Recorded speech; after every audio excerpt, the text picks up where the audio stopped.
22장 1절에서부터 14절입니다.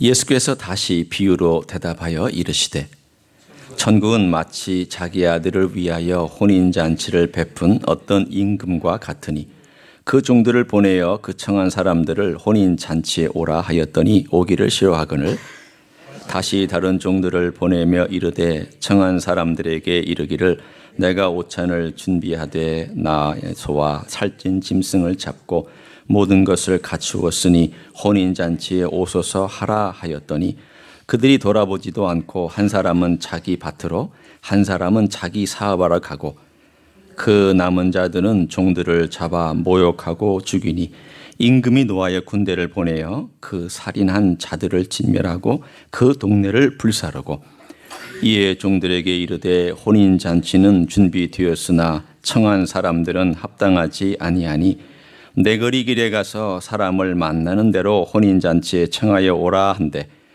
종들이 길에 나가 악한 자나 선한 자나 만나는 대로 모두 데려오니 혼인잔치에 손님들이 가득한지라 임금이 손님들을 보러 들어올새 거기서 예복을 입지 아니한 한 사람을 보고 이르되 친구여 어찌하여 예복을 입지 않고 여기 들어왔느냐 하니 그가 아무 말도 못하거늘 임금이 사원들에게 말하되 그 손발을 묶어 바깥 어두운 데에 내던지라 거기서 슬피 울며 이를 갈게 되리라 하니라.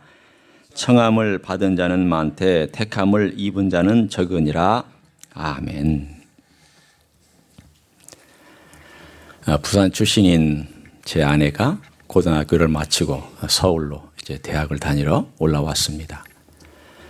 이제 한 교회를 정해서 대학부에 이제 등록을 하고 그 대학부에 이제 갔습니다. 첫날 소개를 하죠. 소개를 하면 이제 처음 온 사람들을 이렇게 앞에 세우고 사회 보는 사람이 물어보잖아요. 그 사회 보는 사람이 제 아내에게 대학교 1학년짜리 처음 들어가서 어리버리한 그 1학년 학생에게 어느 대학 무슨 학과를 다닙니까? 그러니까 이제 대답을 했어요. 서울여대 어류학과를 다닙니다. 그랬더니 이 사회 보는 사람이 어류학과요? 서울여대에도 어류학과가 있나요? 그랬더니 이제 이 아내가 당황을 해가지고 또박또박 얘기를 했습니다. 의류학과 다닙니다. 경상도 사람은 이 의자가 잘 안 됩니다. 의자가 안 돼가지고 어디에도 다 어류학과. 그래서 결국은 이 대학부 다니는 동안에 별명이 어류학 전공하는 사람, 어류학과 다니는 사람 그렇게 별명이 붙고 말았습니다. 그 어류학 전공한 그 아내하고 결혼한 지 30년이 됐습니다. 지났죠. 이미 30년이 지났습니다.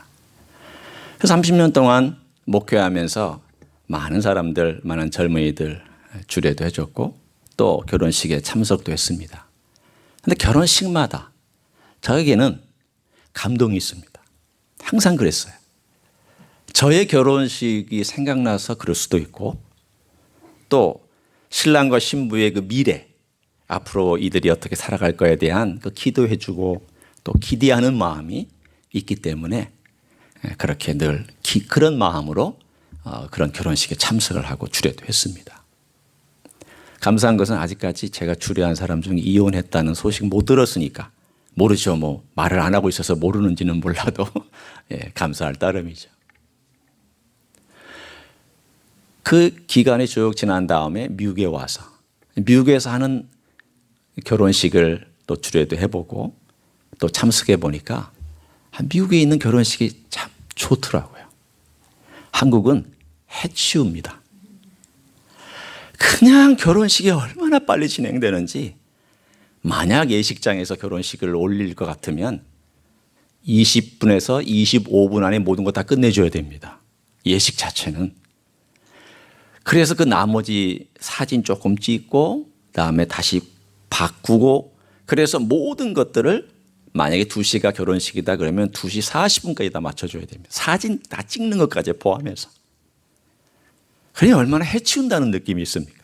식사도 가서 그냥 먹기 바쁩니다.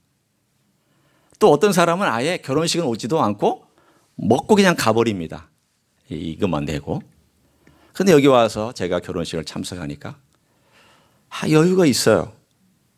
결혼식도 충분히 신랑 신부를 위해서 배려하면서 결혼식도 합니다.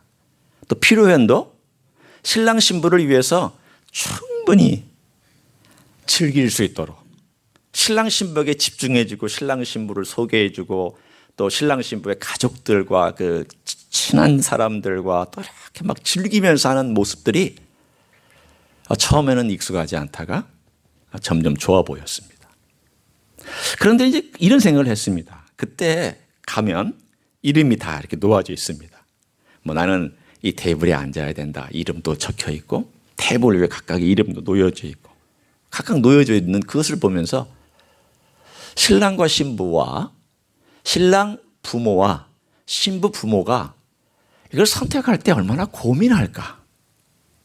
그렇죠? 누구는 초청하고 누구는 초청을 어떻게 하면 안 되겠고 왜냐하면 너무 숫자가 제한되어 있으니까 이거 어떻게 결정할까? 저는 지금부터 고민입니다. 제 딸아이 이제 결혼할 것 같고 아직 애인이 있다는 말 아닙니다. 그냥 예언입니다. 순수한 아버지의 예언. 그리고 또 아들도 앞으로 결혼할 것이고 그러면 누구는 초청하고 누구는 또 말아야 되고 이거 어떻게 돼? 굉장히 저는 지금부터 마음이 이 말씀을 보면서 그 고민되겠다. 부모들 고민 많이 했겠다. 신랑 신부도 좀 고민했겠다. 그런 생각을 합니다. 자, 여러분 그러한 혼인식, 그러한 결혼식을 여러분의 마음속에 한번 놓고 오늘 본문을 보는 겁니다. 이 본문의 이야기가 혼인식입니다. 혼인잔치예요. 왕의 아들 결혼시키는 혼인잔치예요. 그러니까 똑같지만 그 규모나 성격이나 내용면에서 월등히 높고 풍요로운 잔치임에 틀림이 없을 것입니다. 그래서 왕이 명단을 작성했습니다. 명단을 작성해서 초청장을 쫙 뿌렸습니다. 선택된 사람들에게 초청장을 다 보냈습니다. 그래서 그 다음 결혼식이 가까울 때에 종두를 보냈습니다. 종두를 보내서 이제 오십시오. 리마인더 시켜주는 의미에서 이제 결혼식에 오실 날이 가까우니까 오십시오. 그랬더니 아무도 관심을 보인 사람이 없이 아무도 그 하는 얘기에 귀를 기울이지도 않고 오늘 본문에 뭐라고 되어 있냐면 3절에 오기를 싫어했다라고 되어 있습니다. 아직 날짜가 남았는데 이들이 아마 그렇게 표현을 했을 거예요. 나 바빠. 나 못 갈 것 같아. 나 지금 비즈니스가 지금 한참 잘 되고 있거든. 내가 여러 가지 일들로 신경을 써야 될 일이 좀 많아서 어려울지도 몰라. 싫어했어요. 별로 관심을 보인 사람이 없었어요.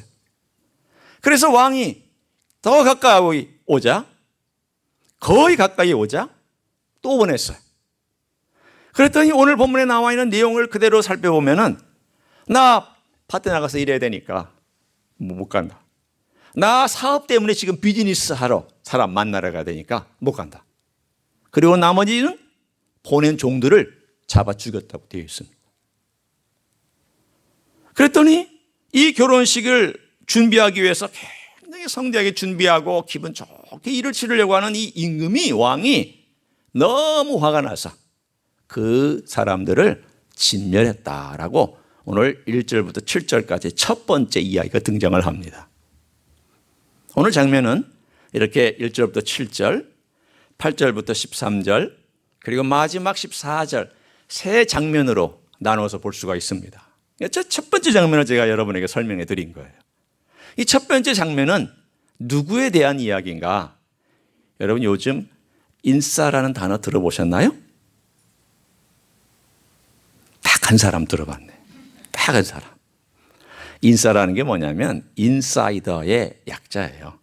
한국에서 지금 아주 유행하는 젊은이들이나 모든 사람들이, 처음에는 젊은이들이 쓰기 시작해서 이제 모든 사람들이 쓰는 그런 말인데 쉽게 얘기하면 인사이더. 어떤 나름대로 어떤 관심사를 가지고 그 안에서 활발하게 교류하고 사람 만나고 자기들의 어떤 막 이름도 교환하고 네임카드도 교환하고 그래서 막 네트워킹도 만들고 그런 사람을 인싸라고 그래요. 그러니까 인싸가 좋다라는 게 많다, 좋다, 뭐 이게 훌륭하다 그 말은 좋은 의미도 있지만 나쁜 의미도 있어요. 좋은 의미는 활발하고 교대도 잘한다 그런 의미가 있을 수 있지만 나쁜 의미는 자기들끼리 관심사 있는 사람들끼리 이익이 되는 사람들끼리 그 인사이더 안에서 움직이는 그러한 모임과 그룹을 인싸라고 그렇게 얘기를 해요. 이들은 인싸였어요. 왜냐하면 하나님께서 특별하게 이들을 선택해서 율법 줬죠. 할례 줬죠. 선지자들 보냈죠. 제사제도 보냈죠. 성전을 세워줬죠. 이들을 보호해줬죠. 하나님의 특별한 은총을 내려줬죠. 그 긴 역사 동안에 여러 가지 부침이 있었지만 하나님께서 이스라엘 민족이라고 하는 그 민족에게는 인사이더로서 하나님께서 감싸 안아줬어요. 어마어마한 축복입니다. 사랑 많이 베풀었습니다. 하나님의 특별한 사랑으로 그들을 애꼈습니다. 그런데 이들이 은혜를 받은 다음 어떻게 됐을까요? 변질됐습니다. 어떻게 변질됐을까요? 이 변질이 그 은혜가 당연한 것처럼 내가 원래 받을 만하니까 받을 수 있는 것처럼 내가 원래 그런 자격이 있기 때문에 하는 것처럼 하고 모든 것이 다 자기 중심으로 바뀌기 시작을 했습니다. 여러분, 자기 중심으로 바뀌는 것은 금세입니다. 우리가 교회 생활하면서도 보면 하나님의 은혜를 처음에는 정말 간절히 사모하고 가난한 마음으로 그것을 사모하고 받다가 어떤 때가 되면 그게 이제 익숙해지면은 자연스럽게 그 은혜가 은혜로 느껴지지 않을 때가 있어요. 여러분, 제가 여러분에게 오늘 아침 식사할 때 그리고 여기 와서 예배 드리는 것이 정말 은혜롭게 다가왔습니까? 어땠습니까? 오늘 주일이니까 그냥 가야지. 바빠서 그냥 막 준비하고 옷 입고 화장하고 차 타고 와서 딱 앉아 있었습니까? 아니면 내가 오늘 여기 올 때까지 주님께서 내 생명 보호해 주시고 아침에 일어나게 해주시고 내 옷을 입을 수 있도록 도와주시고 내 정신이 맑게 해주시고 잘못된 판단하지 않게 해주시고 운전하며 오면서 사고 나지 않게 해주시고 내가 이 자리에 와서 앉게 해주시고 내가 맑은 정신으로 주님께 예배드릴 수 있다라고 하는 이 하나하나를 그냥 내가 마치 다 하나씩 끊어봤을 때 분단위로 끊어봤을 때 초단위로 끊어봤을 때 이 모든 것들이 기적이야. 너무 감사해. 그런 마음을 느껴보셨습니까? 우리는 어떤 때 우리에게 주어진 것들이 너무 당연하게 느껴질 때가 있어요. 그냥 그렇게 해왔던 것처럼. 은혜도 그렇습니다. 은혜도 그냥 해왔던 것처럼 당연하게 느껴질 때가 참 많습니다. 1400년 동안 이스라엘 민족이 혜택과 은혜를 누렸습니다. 그랬더니 이젠 자기 것냥 당연히 받은 것냥 하나님에 대해서 생각하지 아니하고 요새는 축복과 받은 특권과 누리고 있는 것들에만 완전히 집중하고 그렇게 살아갑니다. 참 불행하죠. 그럼 그렇잖아요. 선물을 보다도 선물을 주신 분이 더 중요하고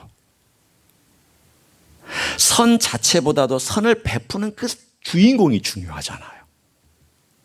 구원도 구원 자체보다도 구원을 주신 분이 더 중요하고 하늘나라도 하늘나라 자체보다도 하늘나라의 주인공이 더 중요하잖아요.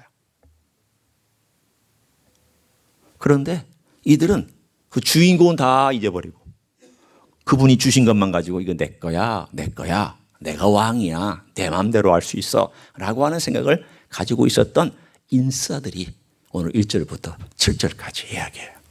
유대인이죠. 결국 그들은 어떻게 되었나요? 왕이 진멸하였다고 되어 있습니다. 은혜를 은혜로 여기지 못하면 그 마지막의 단계가 이렇게 비참해질 수 있다는 것을 오늘 1절부터 7절까지 먼저 말씀해 주고 있습니다. 그래서 이제 두 번째 8절부터 13절 자리가 텅텅 비었어요. 아니 혼인식은 준비되어져 있고 잔치는 준비되어져 있고 이제 좀 있으면 음식이 막 나오고 이제 좀 있으면 결혼 예식도 막 진행되는데 자리가 텅텅 비어져 있으면 얼마나 이 왕이 마음이 힘들까요? 그래서 왕이 두 번째 명령을 내립니다. 길거리에 가서 아무나 데려와라. 선한 자나 악한 자나, 오늘 본문에 보면 그렇게 되어 있어요. 선한 자나 악한 자나 구별하지 말고 데려와라. 아주 묘합니다. 이거 우리에게 정말 귀한 것을 말씀해 주시고 있습니다. 뭘까요? 우리가 주님의 잔치에 초청받은 것은 악과 선, 이거에 관련이 없다는 것을 말합니다. 내가 얼마나 선하냐, 잔치 자리에 갈 수 있고, 내가 얼마나 악하냐, 잔치 자리에 못 간다. 그것이 아니라는 것을 분명히 말씀하고 있습니다. 비유지만 너무 멋진 비유들이, 주옥 같은 말들이 이 가운데 숨어 있는 것을 저는 발견했습니다. 그래서 쉽게 하면 어중이 떠중이들이 왔습니다. 그 어중이 떠중이들은 아싸라고 그럽니다. 아싸란 말은 인싸의 반대말이에요. 아웃사이더라는 뜻이에요. 아웃사이더. 이 서클 안에 들어오지 못했던 저 변두리에 있었던 아웃사이더였어요. 하나님의 은혜도 받지도 못하고 율법도 없었고 할례도 받지도 못하고 성전에 와서 제대로 예배도 못 드렸고 또한 우상 숭배에 빠져 있었고 하나님과의 관계도 없었고 제사장도 없었고 레위인도 없었고 이 모든 것들을 갖지 못했던 아웃사이더들에게 데려와라, 데려와라 쫙 하고 문을 열었어요. 길거리 가서 뭐 전지사방에 깔려있는 아웃사이더를 다 데려왔습니다. 물론 그중에 그 초청에 응하지 않고 안 온 사람도 있겠죠. 일단 잔치 자리가 거듭 찼습니다. 왕이 한번 잔치가 어떻게 진행되기 전에 점검하기 위해서, 이제 아직 결혼 예식이 딱 들어가기 전에 점검하기 위해서 왕이 왔어요. 왕이 왔다가 이렇게 한 사람을 봤습니다. 이 한 사람은 여러 명을 대표할 수도 있고 뭐 딱 한 사람일 수 있지만 한 사람을 봤는데 이 사람이 예복을 안 입고 거기 와 앉아 있는 거예요. 그래서 왜 예복을 안 입었느냐? 그랬더니 이 사람이 아무 말도 못했어요. 왕이 준비한 예복이 있었습니다. 그런데 이 왕이 준비한 예복을 이 사람이 거부했던 거예요. 내 옷 입고 내가 식사할게요. 왕의 예복 나 필요 없어요. 그리고 와서 이렇게 앉아 있었어요. 왕이 딱 보고 딱 끄집어내서 바깥 어두운 데 내가 쫓아라. 묶어서 내가 쫓아버리라. 이 두 번째는 뭘 의미하는 걸까요? 인싸가 1절부터 7절까지라면 8절부터 13절까지는 아싸예요. 아웃사이더들이에요. 그러니까 아웃사이더니까 지금 오늘 여기 앉아있는 우리들을 향한 메시지예요. 우리는 아싸들이었잖아요. 아싸 좋다가 아니에요. 아싸 좋다가 아니에요. 다 아웃사이더였어요. 우리는 다 사실은 별 볼 일 없는 어중이 떠중이들이었어요. 제가 어중이면 요즘 떠중이에요. 우리는 그런 인생들이었단 말이에요.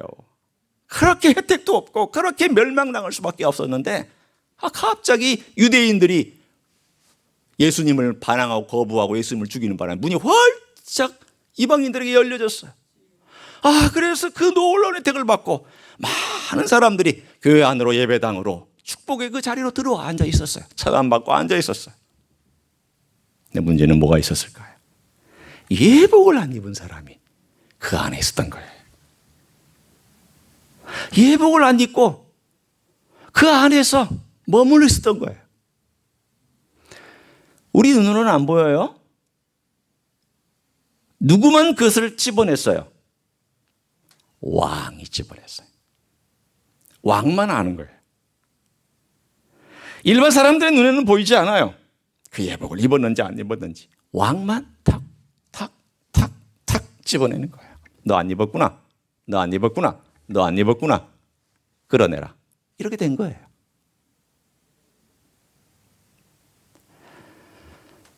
한편 생각하면 두렵고 떨리죠. 그러나 한편 생각하면 주님의 눈을 속일 수 없다라고 하는 것 때문에 우리가 마음의 경각심을 가질 수 있어요. 그래서 주님 세 번째 장면이 등장해요. 하여튼 일단 첫 번째 장면에 있는 인싸들도 거부했고 두 번째 장면에 나오는 아싸들 중에서도 예복을 입지 않은 사람들은 결국은 쫓겨났어요. 멸망당했어요. 공통점은 뭘까요? 이 두 부류의 그룹은 인싸든지 아싸든지 간에 자기 마음대로 했다는 거예요.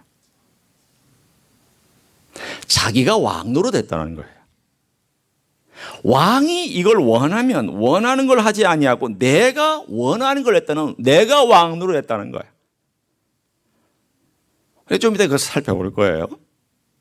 일단은 좀 우리가 쭉 한번 훑어봐야 되니까. 그리고 세 번째 장면 14절이 등장을 해요. 이 14절에 주님 뭐라고 말씀하셨냐면 아주 간단한데 너무나도 명료한, 그러나 조금 생각을 해야 될 표현을 우리에게 주셨습니다. 자, 한번 보세요. 이게 무슨 뜻일까? 한번 고민해 보세요. 우리 한번 같이 읽어볼까요? 시작. 청함을 받은 자는 많되 택함을 입은 자는 적으니라. 자, 그러면 여기서 청함을 받은 자, 이 두 번째 그룹, 아싸들 중에 청함 받은 사람들 많이 왔죠. 아까 제가 누가 왔다고요? 예, 어중이와 떠중이가 왔다고 그랬어요. 어중이와 떠중이. 제가 바로 어중이고 여러분은 떠중이고, 여러분이 어중이면 제가 떠중이에요. 우리 다 그런 인생들이었다고요.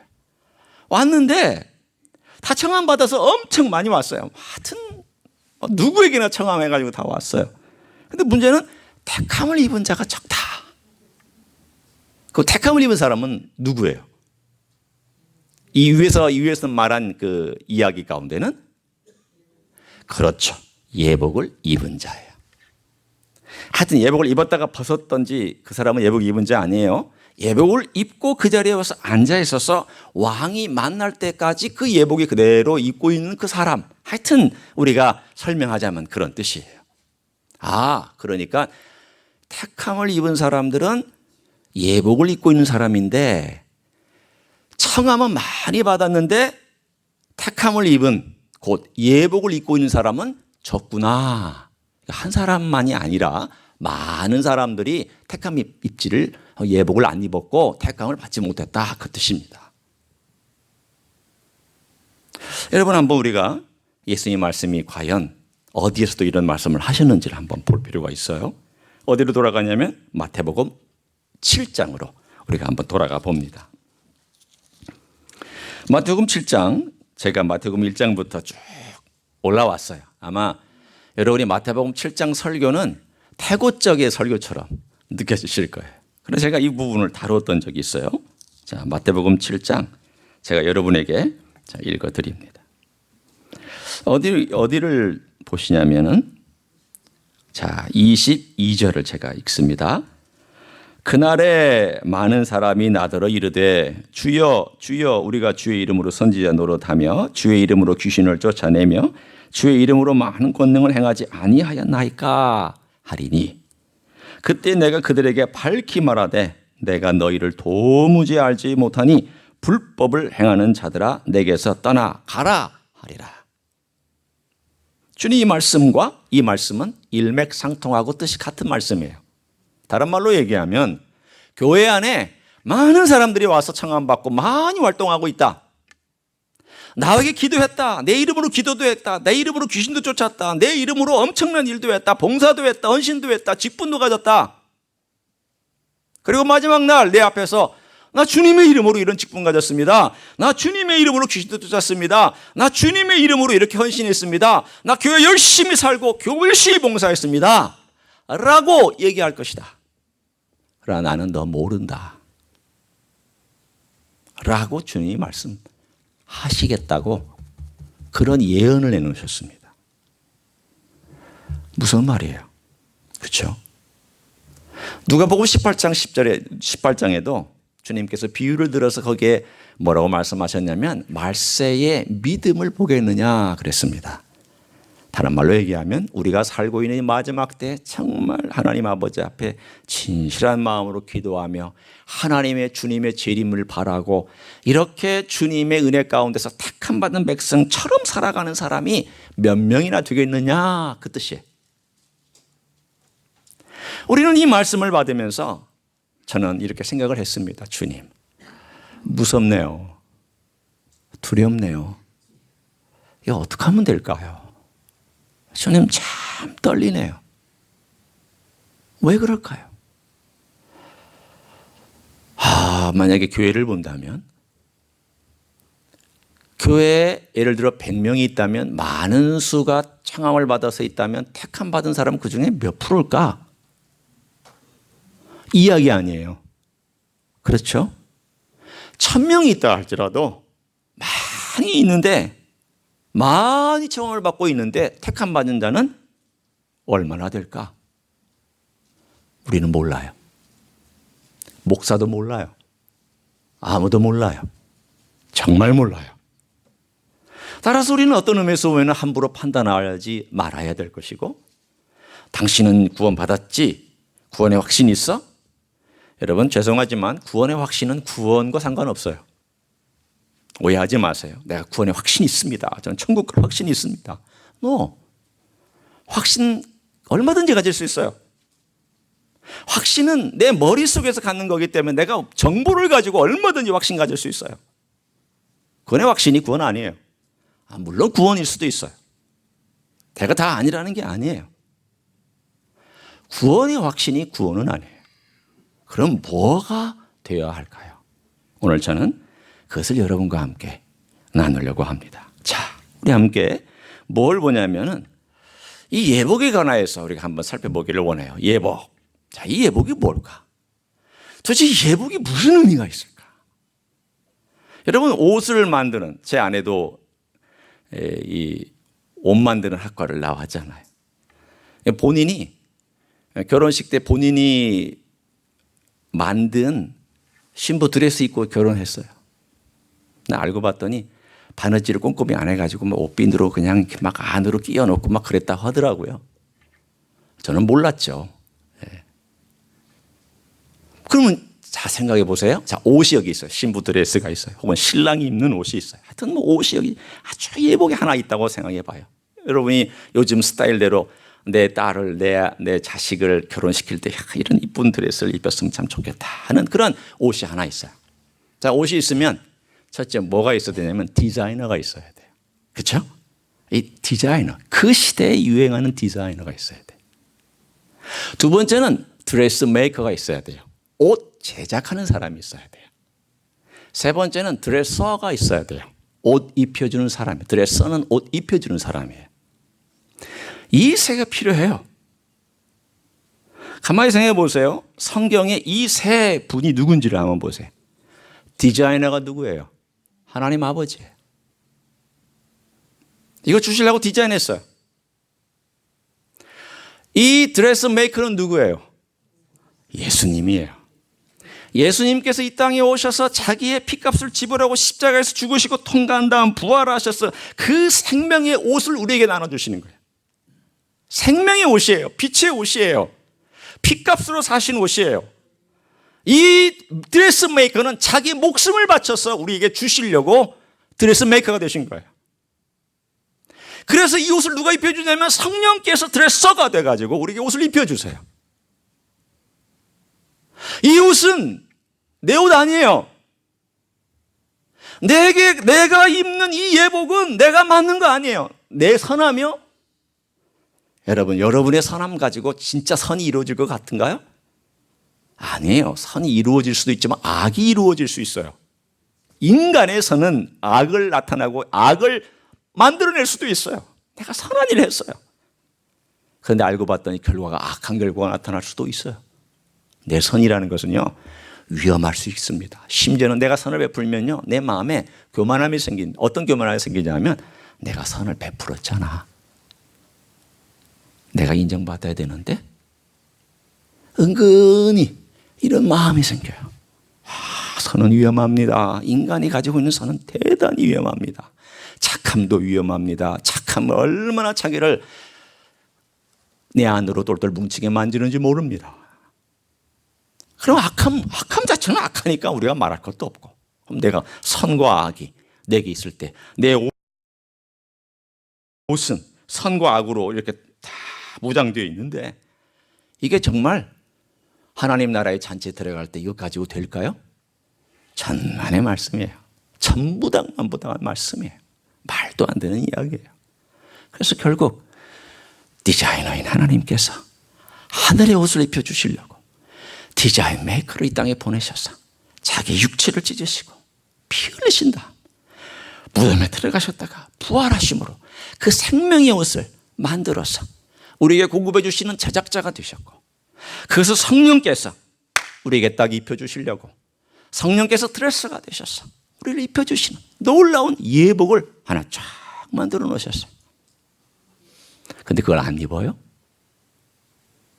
그걸 안 입어요? 이거는요, 거절 정도가 아니에요. 생각해 보세요. 거절이 아니에요. 이거는 하나님에 대한 심각한 반역이에요. 심각한 반역이에요. 하나님이 주시겠다고 그러는데 그걸 거절하고 안 하겠다는 것은 거절 정도가 아니라는 거죠. 그분의 권위를 무시하고 멸시하는 것이며, 하나님의 선의를 무시하고 멸시하는 것이며, 하나님의 사랑에 대하여 받아들이지 않겠다라고 아예 닫아버리는 거예요. 따라서 우리는 이런 결론을 내릴 수가 있죠. 택함 받은 백성은 하나님 편에서는 분명히 택한 것을 다 아시고 하나님은 절대적으로 그 부분에 관해서 실수를 안 하셔요. 그러나 우리는 우리 눈으로 보기 때문에 몰라요. 아무리 영험한 사람도 몰라요. 사도 바울도 스스로 판단하지 않노라 그렇게 얘기를 했으니까 여러분 누구를 판단하시면 안 돼요. 그러나 한 가지, 내가 택함 받은 사람이라는 것을 어떻게 알 수 있을까요? 결론입니다. 내가 택함 받았다는 것을 어떻게 알까요? 구원의 확신 아니에요. 나 예수님 영접했습니다. 그것도 아니에요. 저 목사입니다. 그것도 아니에요. 장로님입니다. 그것도 아니에요. 권사입니다. 그것도 아니에요. 그거 아니에요. 다 아니에요. 뭐가 진짜 내가 택함 받았다는 것을 아는 유일한 딱 하나의 단서요, 방법이 될 수 있을까요? 자, 오늘 저는 결론으로 여러분과 함께 어디로 갈 거냐면 베드로 후서 1장 10절로 갈 것입니다. 한번 거기를 펼쳐보시죠. 베드로 후서 1장 10절입니다.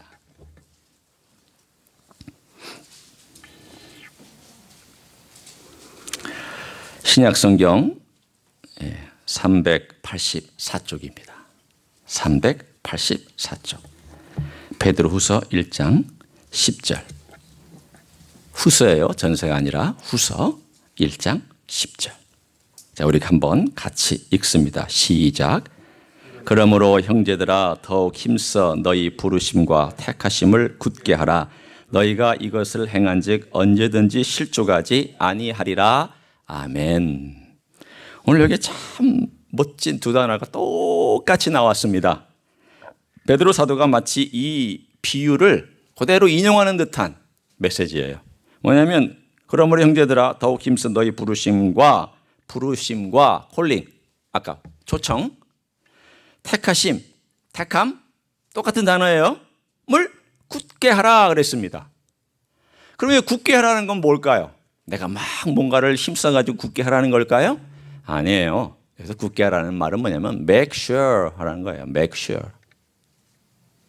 confirm 하라는 거예요. 다른 말로 얘기하면 내가 세 가지가 필요합니다. 열매가 있는지를 확증하라. 두 번째는 지속적으로 변화의 열매가 있는지를 확증하라. 세 번째는 전반적인 영역에서 지속적으로 변화가 열매가 있는지를 확증하라. 그 뜻입니다. 다시 합니다. 내가 어떻게 하나님의 택함 받은 백성인 것을 알 수 있습니까? 그것은 변화의 열매가 있느냐를 확증해야 돼요. 두 번째는 지속적인 변화의 열매가 있어야 돼요. 과거에 했는데요? 아니에요. 지금도 그 과정을 밟고 있어야 돼요. 세 번째는 내 전 영역에서, 전반적인 영역에서 변화의 열매가 계속 나타나야 돼요. 어떤 거는 좀 천천히 나타나기도 하고 어떤 거는 좀 빨리 나타나기도 하지만 전반적인 영역에서 다 나타나야 돼요. 그 사람은 어떤 사람이냐면 내 부르심과 택하심을 make sure, 내가 구원받은 사람이구나, 하나님이 나를 택한 사람이구나 라는 것을 스스로 확증할 수 있다는 거예요. 스스로. 여러분에게 변화가 있는지를 체크하셔야 돼요. 사랑하는 성도 여러분, 제 가장 큰 바람은 뭐냐면 저와 여러분이 아무도 빠짐없이 주님의 나라에 넉넉히 들어가는 거예요. 베드로서 1장에 그 얘기하고 있어요. 넉넉히 들어감을 허락하신다. 이 이야기는 뭘 암시하고 있냐면 가까스로 들어가는 자가 있고 탈락하는 자가 있다, 그 뜻이에요. 그러니까 너가 정말 하나님의 택하심을 확실히 알고 쑥 하고 들어가기를 원한다면 네 삶을 돌아보고, 주님께서 내게 주신 이 은혜 가운데 내가 이런 변화가 일어났구나. 지금도 내가 이 변화를 위해서 기도하고 있고 내가 이런 열매를 맺기 위해서 주님께 간구하고 있구나. 지속적으로 이런 열매가 있어 왔구나. 그리고 나는 이 지속적인 열매일 뿐만 아니라 내가 제일 약한 거, 내가 제일 안 되는 거, 내가 제일 인간적으로 늘 실수하고 넘어지는 거, 이 부분에도 주님께서 변화를 시작하셨구나. 그게 확증돼야 돼요. 이거 없으면 여러분은 아닐 가능성도 있기 때문입니다. 여러분, 구원의 확신이 구원시켜주는 거 아니에요. 예수님 영접했다고 하는 여러분의 고백이 구원시켜주지 않아요. 고백했으면 변화가 있어야 돼요. 생명인데. 한번 생각해보세요. 생명이 변화가 없다는 건 말이 안 되잖아요. 생명이 내 안에 들어와 있는데 내가 그 생명 가운데서 변화가 없다. Something wrong이죠. 무언가 잘못된 거예요. 내 안에 주신 그 주님의 그 아름다움이 내 안에 사모되어지고, 그 주님의 찬란함이 빛 가운데서 내 안에 와서, 주님, 제가 주님을 좀 보면 안 될까요? 안 보여주신다 할지라도 주님의 그 은혜 때문에 내 마음속에 감사가 있어서, 주님, 제가 여기까지 살아온 것만 해도 너무 감사하고, 제가 구원받은 것이 제 공로 아무것도 없는데도 불구하고 저를 하나님의 백성 만들어주기에 너무너무 감사해서 지금 어떻게 하면 될까요? 주님, 저는 이 부분이 너무 약해요. 저는 이 부분이 너무 약해서 제가 주님 앞에 너무 부끄러워요. 또 넘어지고 또 넘어지고 또 넘어져요. 이거 어떻게 하면 될까요? 그러고 싶지 않은데. 이런 마음에 그 간절함과 변화받고 싶은 마음과 주님의 은혜 가운데서 어떻게든지 붙들고 살아가려는 마음과 이런 마음이 생명 있는 사람인데 어찌 없을 수가 있을까요? 생명이 그 안에 들어와 있는데 어찌 이 일들이 일어나지 않을 수 있을까요? 그럼 그렇지 않아요? 생명이 있는데 그런 일이 일어나지 않으면 그게 기적이죠.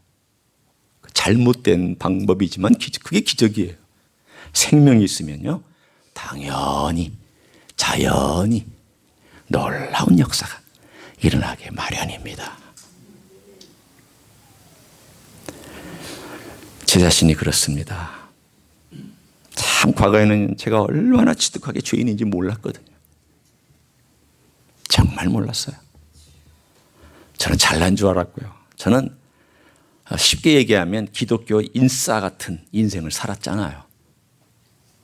3대째 믿고 엄마 뱃속에서 교회 다녔고 유년주일학교에서 노래 부르고 성경 구절 외우고 중고등부 근데 제 마음대로 좀 왔다 갔다 했지만 아주 멀리 나가지는 않았으니까 내 나름대로 멀리 나간다고 생각했는데 친구들 보니까 멀리 나간 것도 아니더라고요.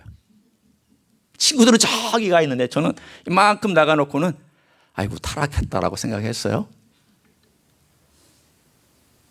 대학 다닐 때 술 몇 번 먹었어요. 친구들하고 어울려서. 그런데 이 죄책감이 있는 거예요. 이게 술 먹어도 되나? 내가 이 애들하고 소주 마셔도 되나? 또 소주 먹고, 물론 술이 좋게 강한 사람 아니었기 때문에 먹어도 보고. 그리고 담배 한 대 피워보고 얼마나 죄책감에 시달렸는지 몰라요. 한번. 그러니까 어떻게 생각하면 저는 그냥 애들이 신이 타락했다라고 하는 어떤 그런 거에 겉으로 보기에는 그런 삶 살지 않았어요. 인싸 같은 삶이죠. 그런데 주님 제 안에 들어오셔서 저를 알게 해주시고 생명의 그 역사를 알게 되니까 내가 얼마나 죄인인가, 내가 얼마나 악한가, 내가 얼마나 하나님 아버지 앞에서 고집불통이고 변화받지 않으려고 용수고 애쓰고 버티는 인생이었는가, 내 선이라는 것이 얼마나 지저분하고 더러운 것이었는가, 그걸 알게 해주시더라. 그러다 보니까 변화받기를 원하는 거예요. 주님, 변화받기를 원해요. 주님, 변화시켜주세요. 주님의 은혜로 옷 입혀주세요. 덧입혀주세요. 성령님, 예수님의 옷을 입혀주세요. 예수님의 인격의 옷과 예수님의 성품의 옷과 예수님의 모든 옷들을 좀 저에게 입혀주세요. 제가 그 옷 입지 아니하고는 살아갈 수가 없으니 입혀주세요. 이런 기도가 저의 마음에서부터 저절로 우러나와요. 기도하지 말라고 해도 우러나와요. 생명은 이런 역사가 있습니다. 저는 우리 모두가 이런 생명의 역사 가운데 여러분의 택함을 굳게 하시고 확인하시고 확증하시고 여러분의 삶의 열매들을 다시 한번 점검해 보시는 귀한 시간들 되시기를 예수님의 이름으로 간절히 축원합니다. 기도하시겠습니다.